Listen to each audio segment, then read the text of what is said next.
Research shows that a traditional family with a mother and father tends to lead to the most desirable outcomes for children. But why might this be? Do men and women have unique capabilities that they bring to the table, which then work in tandem for their own good and the good of their children? Stay tuned to find out.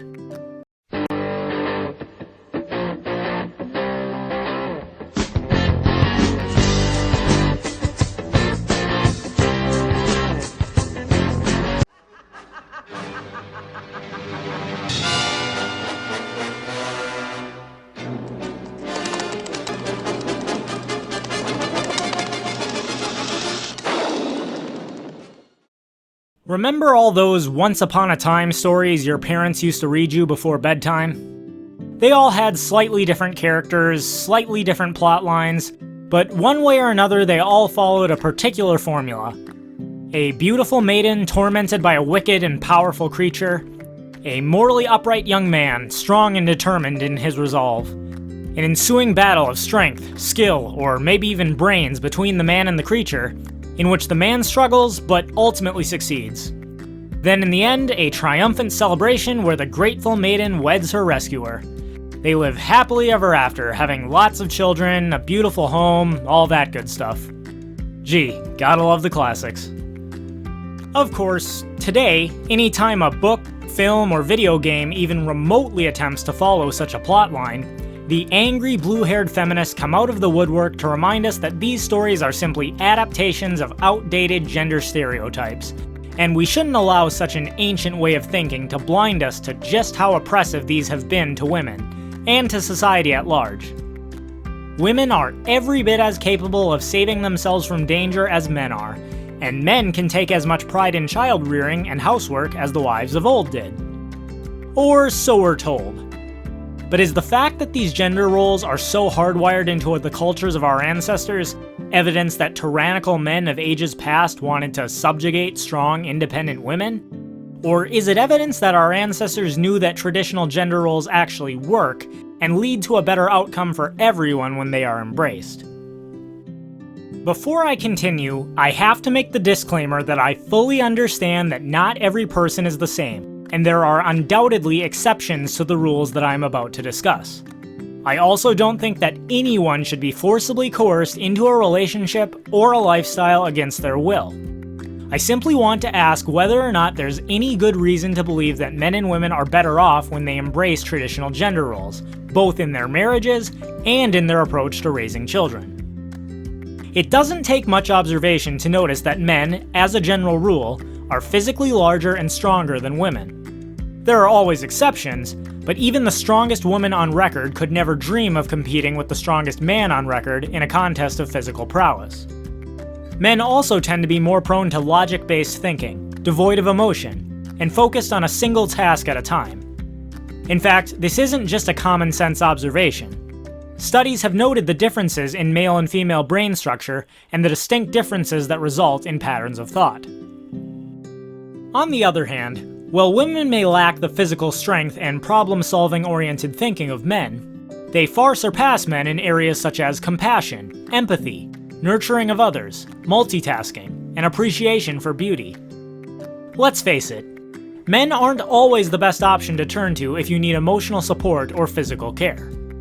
While a woman's emotional bent might not be most useful for solving complex problems quickly, it does make it easier for her to balance multiple tasks at once, such as cooking, cleaning, and caring for an infant, all in the same span of time. Also, compare the decorum of a bachelor pad to the apartment of a single woman, and you'll quickly see who more deeply cares about maintaining a beautiful, inviting environment. Again, there are always exceptions, but anyone who's lived for 5 minutes without a constant stream of feminist rhetoric screamed into their ear can recognize these fundamental differences between men and women. When you do, it's not hard to see why men and women naturally complement each other by embracing traditional gender roles in marriage. A man's capacity for physical strength and logic-based problem solving make him uniquely qualified to provide a woman with safety and security. This comes both in the form of literal protection from physical dangers and in the toil and labor of life, working to provide sustenance for both him, her, and eventually their children. Further, the man's inherent approach to problem solving makes him more capable of leadership in the relationship, making the hard decisions when the outcomes count the most. It is for these reasons that men have traditionally been called the head of the household. It's not meant to degrade the woman or her role.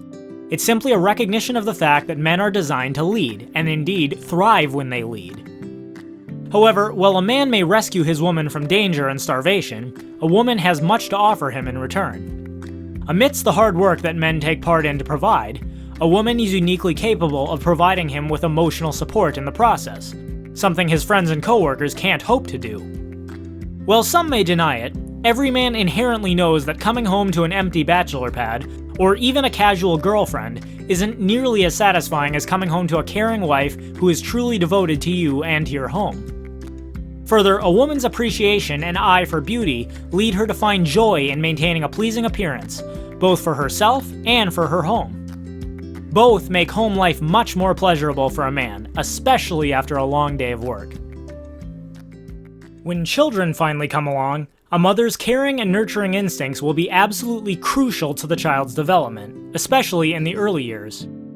Long term, as the child grows, mom will be necessary for that same emotional support that she provides to her husband, but dad will be more adept at helping children face and overcome their problems as they move into adulthood.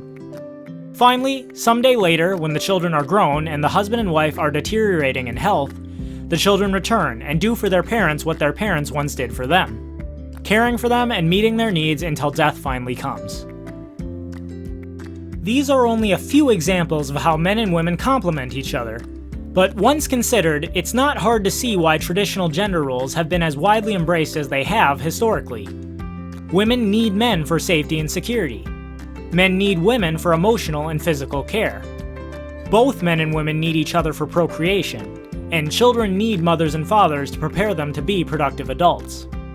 The family unit that is formed when a man and a woman marry one another is therefore not simply a social convention created by the strong to subjugate the weak. It is the most fundamental example of voluntarism.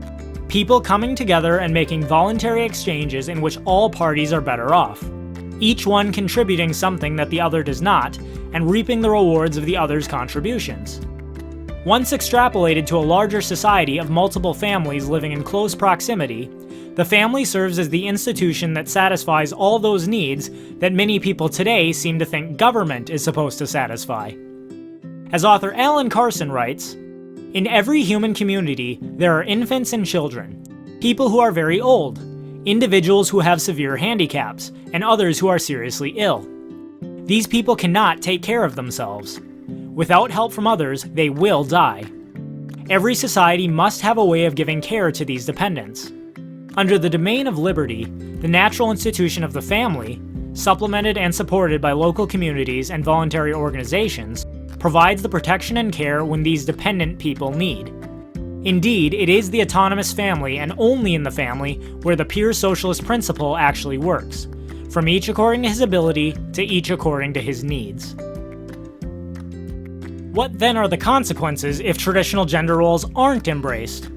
Well, first and foremost, men and women in relationships without traditional gender roles report less happiness, and to the surprise of many, less frequent sex. A 2006 study conducted by Willcomb and Knock found that gender traditional beliefs and practices are associated with greater marital health and happiness overall. And as a 2012 study published by the American Sociological Review puts it, men or women may, in essence, be turned on when partners in a marriage do more gender traditional work.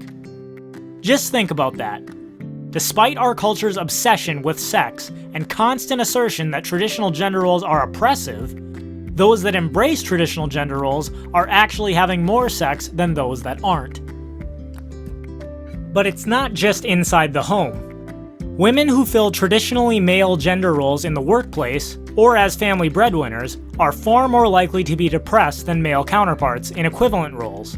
And the same is true for stay-at-home dads fulfilling traditionally feminine duties. Feminists will tell you that this is the result of social stigma and not the roles themselves. But the evidence does not seem to support this hypothesis, considering that these trends of depression have been increasing since the sexual revolution of the 1960s. Feminist ideology has become more and more widely accepted since then, which should lead to a decrease in depression over time if it really is societal rejection that is causing this negative trend. Considering these facts, it comes as no surprise that marriages in which the husband and wife fill traditional gender roles are less likely to divorce and are associated with longer lives for both spouses, greater income, and greater happiness. None of this is to say that every marriage must fit a perfectly defined mold, or that anyone should be compelled by force to adopt traditional gender roles. What it is to say is that if marriage is important, and as we established in the previous video, it is, then these facts need to be taken into account before one endeavors to enter into a marriage relationship. As I stated in my previous video, ignoring these realities before getting married would be equivalent to ignoring survival rates before engaging in skydiving or any other dangerous activity. So what do you guys think? Are traditional gender roles important in marriage, and if so, why? If not, why not? In the next video in this series, I intend to dive deeper into the relationship between marriage and the government, specifically addressing why government always has an incentive to tear marriages apart. After that, I'll be getting into the question of whether or not divorce is ever appropriate, whether MGTOW is an appropriate response to our society's current understanding of marriage, and more. What questions about marriage do you want to see me address? Be sure to leave a comment below, and as always, that is my 2 cents. Take it for what it's worth. Thanks everyone for watching. If you liked this video, be sure to like, share, and subscribe, as well as hit the bell to receive notifications so that you never miss an upload. And if you're a fan of my channel, please consider supporting me on Subscribestar, Bitbacker, or Patreon to receive special rewards. All links can be found in the About section of my website, my2centsvideos.com.